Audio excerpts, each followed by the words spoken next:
Hello everybody, Usaid Mahmud here, and this is for the fruit video assignment.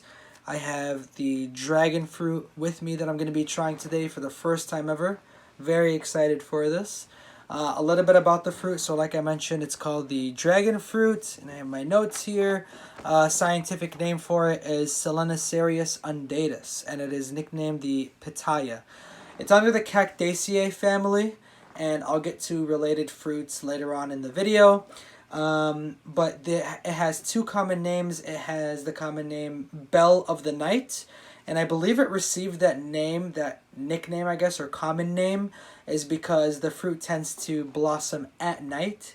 And another common name is strawberry pear, so that was pretty interesting too. Center of origin, we know it's for sure from Central America. It's most likely from the southern Mexico region, which tells us that this fruit is from the tropical region, so it's around closer to 20 degrees within the equator. So it's safe to say that this fruit originated from a place that does not experience harsh freezes. Main producers today, top producer is Vietnam, and based on data from 2018, Vietnam harvested about 1.1 million tons, which was pretty interesting. Other countries that produce this, mostly Asian, like East Asian countries. So we have Thailand, Malaysia, and then we have the United States also, who produces these. We have California, Florida, and Hawaii are the three main states that produce this fruit. And then, so a little bit about the fruit itself. So I came down to it that it's a berry, and the reason why I say that is because it has that soft, mainly it makes up the majority of the fruit, but that soft endocarp layer, and you could see all those black seeds as well. The darker red color is the mesocarp, and then the outside, this skin, leathery, scaly layer is the exocarp layer.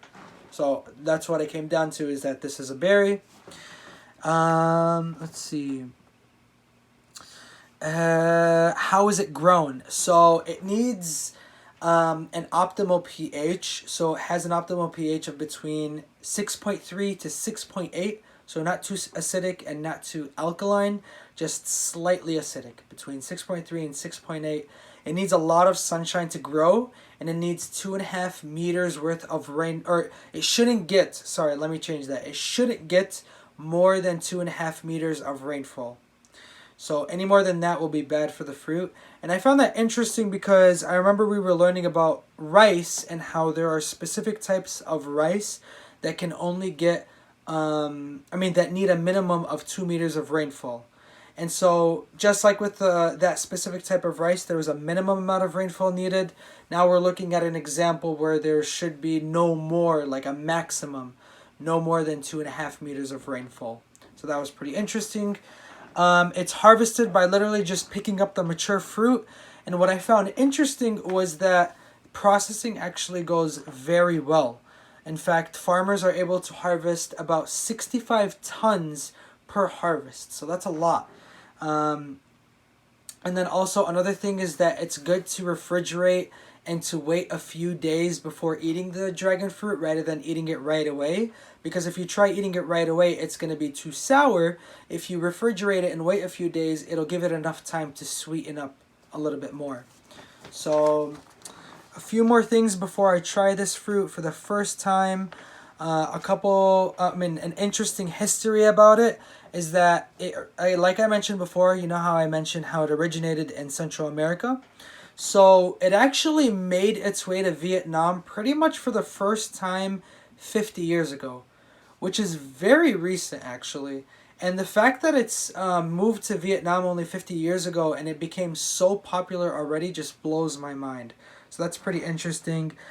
Another folklore, and I would honestly call this a myth, and I'll say why in a second, is that it's claimed to help lower cholesterol and prevent cancer. Now those are pretty strong claims. I can kind of see why people might say it lowers cholesterol. However, there's not enough research out there to really prove this. There's no significant There might be a few significant factors. It might really be true, but there's just not enough research done yet about the dragon fruit. It's interesting, but there's not enough research about it, in my opinion. So I can't say whether for sure if this is actually true or not. I would more say we'd put a pin on this and wait a few more years as more research comes out to see if this is true, really. Okay, so one more thing before I try the fruit. Like I mentioned, this is from the Cactaceae family, and there's 3 others that I'd like to mention that are also under the Cactaceae family, so they're related to the dragon fruit. The first is the prickly pear fruit, which looks a lot like this. It just has a bit of a different coloring, especially in the endocarp layer, but it looks a lot like the dragon fruit. The second is the saguaro cactus fruit. This is a fruit that actually grows on top of the cactus. And what was interesting is that I saw when I was looking up images of this, I saw birds eating from this fruit, which was interesting because obviously it goes back to show that humans aren't the only ones that enjoy these fruits. Other animals enjoy them as well, which is exactly what the plant wants because it wants to be able to disperse those seeds. And then finally, the edible chala cactus. Couldn't read my handwriting for a second. Edible chala cactus, which was a more of a greenish mesocarp endocarp layer rather than the pinkish reddish that I have with the dragon fruit today. Also, one last thing I forgot to mention. I know that the endocarp layer is usually white, so I thought it was a little weird that it's more pinkish here. But, I mean, maybe it's something to do with the processing. Maybe it ripened a long time ago. Maybe it didn't ripen fully yet. Or, like, it's not fully 100% ready to be eaten. Either way, I'm going to try this today, and we're going to see how it tastes. I've heard it tastes like a melon, but we'll find out right now, I guess. So, here we go. Bon appetit.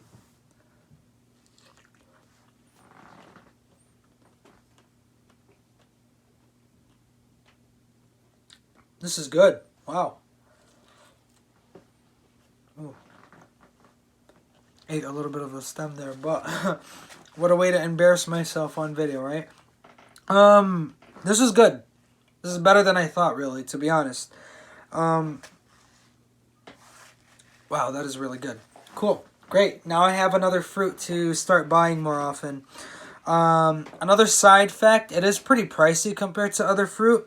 So I don't know if I would purchase this as much. I'd probably purchase this fruit on rare occasions where I want to enjoy something rare. Even though this is not exactly rare, but it's just rare in terms of what I intake. As you know, obviously, because I mentioned that this is the first time I'm eating it.